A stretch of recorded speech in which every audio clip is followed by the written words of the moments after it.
y hoy estamos recibiendo 199 compatriotas con las mismas condiciones del primer vuelo.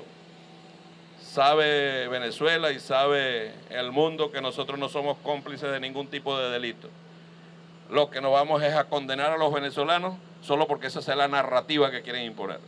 Si ahí viene alguien que tenga alguna solicitud hecha por los organismos policiales del país o de la fiscalía o los órganos de justicia, será procesado de esa manera. Pero si viene alguien que no tiene absolutamente nada que ver con delitos, esa persona se irá a su casa de una vez sin ningún tipo de inconveniente.